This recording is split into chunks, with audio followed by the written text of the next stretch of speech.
I started the divorce because I saw that a spouse who was financially struggling wasn't valuable to me. My world was turned upside down when, on a business trip, my husband suddenly told me he wanted a divorce and that he was already married to his lover. To make things worse, he accused me of marrying him just for his money and demanded that I give up any rights to our property.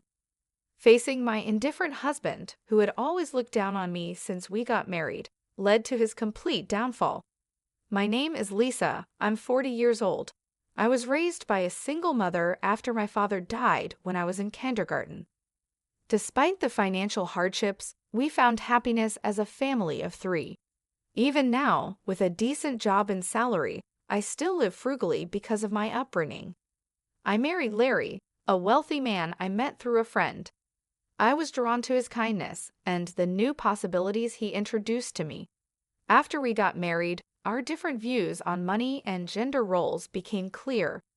Larry imagined a traditional home where I would stay at home, but I was committed to my career and staying financially independent. Before we married, Larry suggested I become a housewife, assuming I would accept traditional roles. However, I made it clear I wanted to keep working until we had kids, pointing out the financial advantages. I managed to convince him, but the reality of balancing work and home responsibilities was hard. Even though I worked full-time, I still had to do all the house chores, leaving us little time together. Meanwhile, Larry, sticking to a traditional husband's role, did nothing at home. He just enjoyed his dinner and relaxed when he got home. Trying to balance work and home life strained our relationship and made me wonder if this was really what marriage was supposed to be like.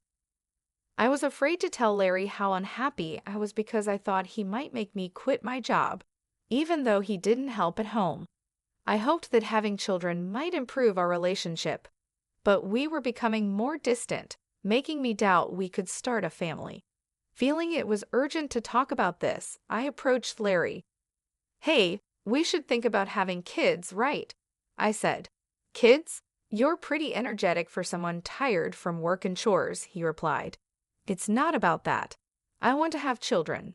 We haven't been married long, but I'm already over 32. Women can only have children for a certain time, and it's getting harder for me to conceive as I get older. It's almost too late. But we don't need kids. If we have one, you'll expect me to help, right? You know I'm busy with work and won't help with raising children. Isn't it strange to say you won't help with child rearing even before they're born? I plan to raise them alone, but shouldn't you at least want to help? It's your child too. Child rearing is your job. I'm working to support the family, so I definitely won't help with the kids. You'll just complain that I don't help, making me the bad guy. You must have been taught to be poor and have lots of kids since you were born. We're not poor. We don't need kids. End of discussion. Larry abruptly ended the conversation and went to his room. Alone in the living room, I broke down in tears. My desire for children was not only rejected, but he also mocked my upbringing. After this, our relationship got worse quickly. We barely talked, and the hope of having children faded as I continued to balance work and home duties. Taking on significant projects at work, I found myself growing more distant from Larry. One day, as I told him about an upcoming business trip, his unexpected kindness caught me off guard. He wished me well and hinted at a big surprise when I returned. Despite having given up on him, his smile made me hope. But my hope was crushed when I came back. The front door wouldn't open. Larry had changed the locks. His first surprise was announcing our divorce. He claimed to have faked my signature and filed the papers with a friend as a witness. Inside, he handed me a document to sign, giving up my rights to any property division and protesting the false accusations. I insisted that we both give up our rights to any property, and I wanted this to be a public agreement. Larry stubbornly argued and revised the document on his computer, leading to a tense argument as I left the house. He kept mocking me for being poor and even thought about throwing out my things. A few days later, Larry called me in a panic. What did you do? He asked. I haven't done anything. Why are you panicking? I have many questions. First, I was told to leave the apartment. Oh, you were still living there. That's not allowed. It's a new month. You're trespassing. Trespassing? But it's my house. Are you okay? Did you forget it was a company apartment I rented? I was the leaseholder, so naturally, you can't live there anymore. That's ridiculous. How could you do this? I can't believe you didn't know. I'm not the one who should be accused here. Didn't I tell you that you can't just change the locks of a rental apartment? It's my house. I can change the locks if I want. Didn't you listen? It was my lease. And even if you were the leaseholder, the owner is the apartment manager. You can't change the locks without telling them. Is that so? Also, I ended the lease while you changed the locks. I was allowed to live there until this month. I was planning to return, but now you've unlawfully altered someone else's property, which could be criminal damage. Wait, why did you end it so early? Criminal damage? Is that why the police are at the front door now? I'm too scared to open it. Don't worry, it's probably not for trespassing or criminal damage. It's better to talk to them. Why do I know about the police? Because I reported you for filing the divorce papers yourself. It looks like you've committed crimes like forgery and fraudulent use of a document. Divorce papers can be filed by one person, but only with mutual agreement and personal signatures. Since you forged my signature and the witness, it's clearly a crime. Larry seemed unaware of his guilt. So the divorce papers you submitted are invalid, and your marriage with Laura can't happen either. How do you know about Laura? Did you think I knew nothing? I hired a private detective agency to investigate your affair with Laura. It was a busy time at work, and coordinating with the agency was tough. Plus, you even held a grand wedding ceremony. While I was supposedly on a business trip, I actually took time off work to do some research and prepare documents because I knew about Larry bringing Laura home. It would have been impossible to gather this evidence while working. After I told Larry everything, he was speechless and seemed quite upset, even over the phone. Then he pleaded with me, "Please don't tell Laura I'm divorced." Why would I? There's no such fact to tell. Really, thank you. Are you misunderstanding something? When did you become divorced? That fake divorce paper is invalid, remember? So legally, you're still my husband, not divorced. What? So since you cheated while still legally my husband, Laura needs to pay compensation. I sent the demand for compensation to her house yesterday by express delivery. She didn't know you were married, right? Then I can't withdraw the claim at this point. I knew Laura believed Larry was single, but I deliberately sent the compensation demand. Laura hasn't contacted me yet, so maybe she hasn't received the letter. It should arrive soon. Should you be on the phone with me when you also have to deal with the police? You're busy. I'll ignore the police. I won't be arrested. I'm going to Laura's house now to get the letter back before she or her family can accept it.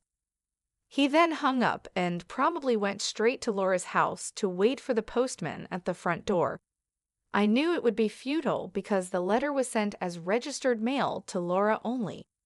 Even if he waited for the postman, he couldn't receive it. A few hours later, a disheartened Larry called me. According to him, there was an incident when the postman arrived. Finally, I'll take that envelope. Who are you? You don't live here, right? I'm practically a resident here since I'm married. I have the right to receive the mail. I see, but I can't give you this envelope. It's registered mail for Laura only. What? Give it to me? Absolutely not. If you're so eager, ask Laura for permission. What's going on here? Oh, Larry, what's all this noise? Laura, this is registered mail for you. This man insisted on taking it. Sorry for the disturbance. What's this? A demand for compensation? Larry, you were married? What's going on here? Sorry, it's just, she's an ex-wife from a long time ago. I was embarrassed to say I'm divorced. I'm sorry for keeping it a secret, but isn't it strange? We haven't been dating long, and suddenly there's a demand for compensation. If you were divorced before we started dating, there shouldn't be any problem, right? Well, my ex-wife is crazy. Maybe she's demanding compensation out of spite because I got married. That was the excuse he gave, but his lie was soon exposed. The envelope included a letter I wrote along with my contact information, so Laura called me directly. During that call, I told her about the affair, the invalid divorce, and that they had a wedding ceremony while he was still married to me. Although they had a wedding ceremony, they hadn't submitted the marriage registration yet. Larry wanted to submit it on April Fool's Day, so it was still pending. He probably delayed submitting the marriage registration because he was unsure whether the divorce was finalized. After being exposed, Larry left Laura's house and shamelessly contacted me again. I still had something to tell him, so we agreed to meet at a nearby cafe. As soon as I arrived, Larry said, "Lisa, please withdraw the compensation claim. Let's pretend we've been separated for a long time and officially divorced now.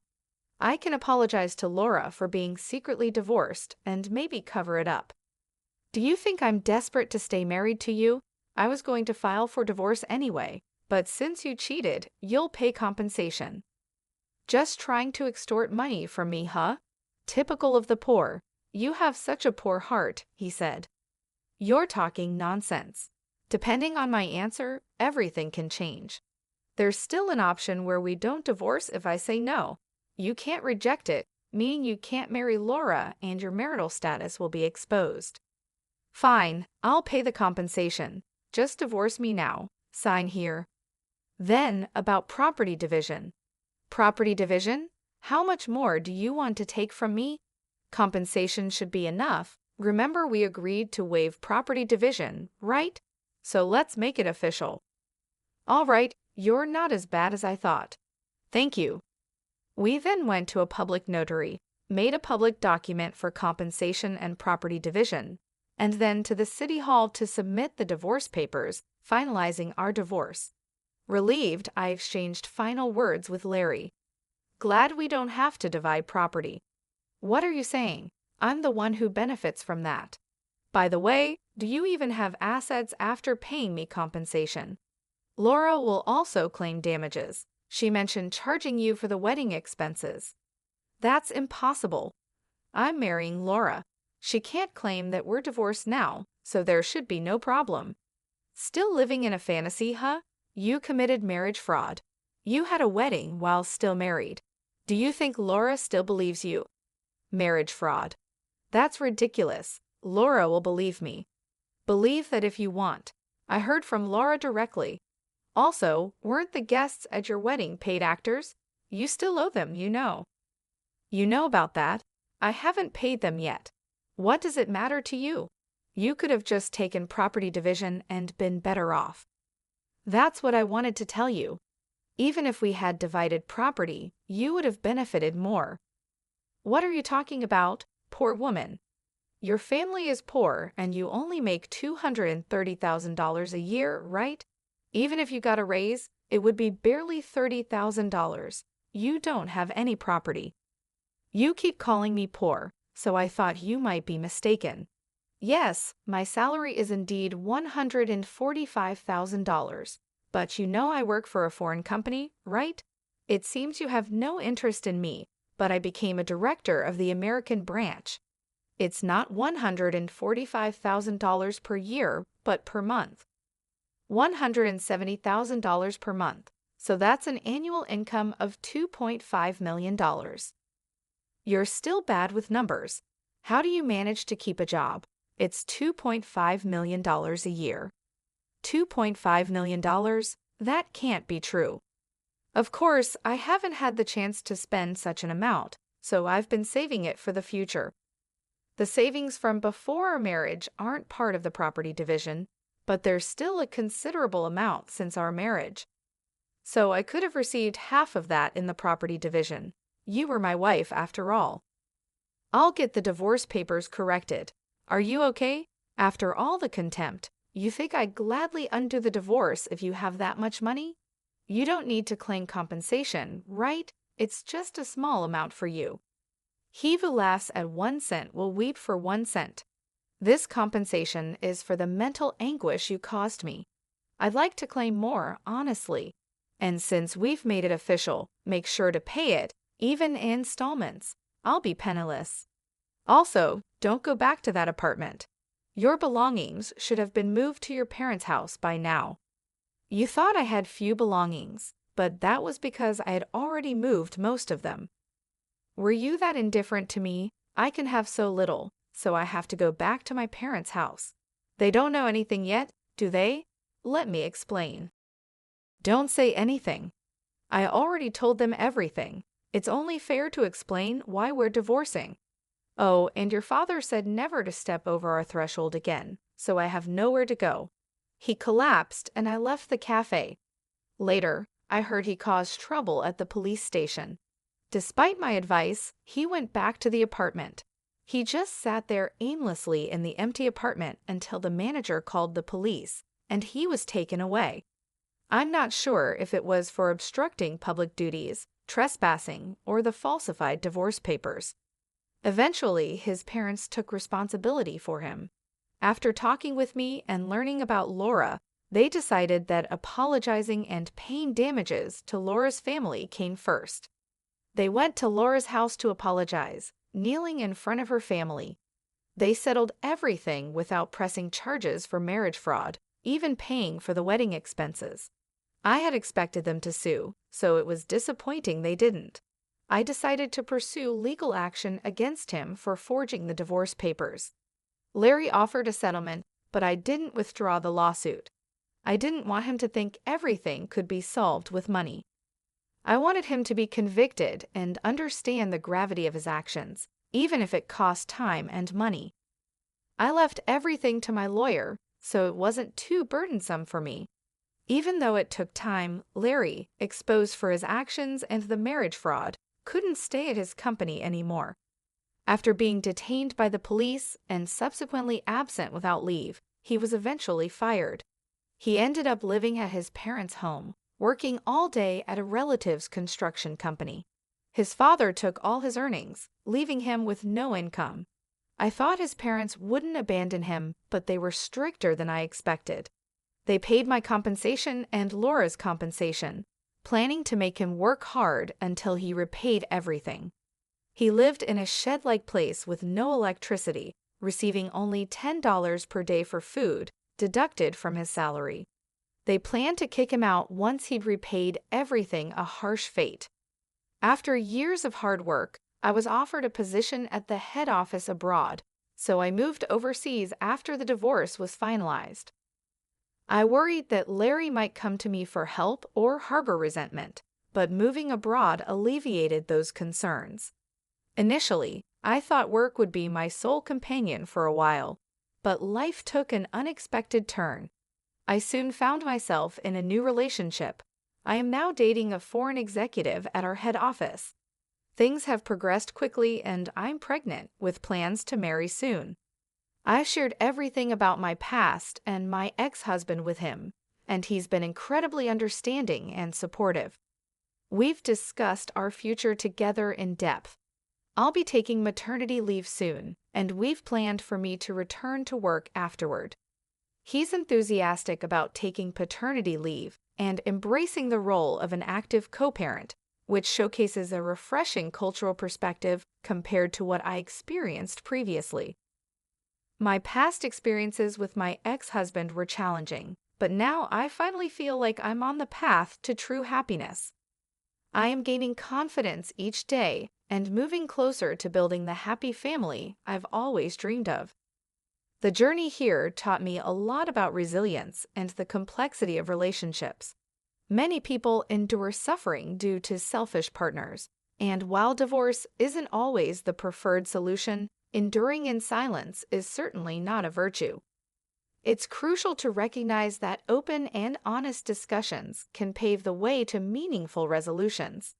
In some cases, divorce turns out to be a necessary decision for personal growth and well-being. This chapter of my life has reinforced that belief, helping me move forward with a new sense of purpose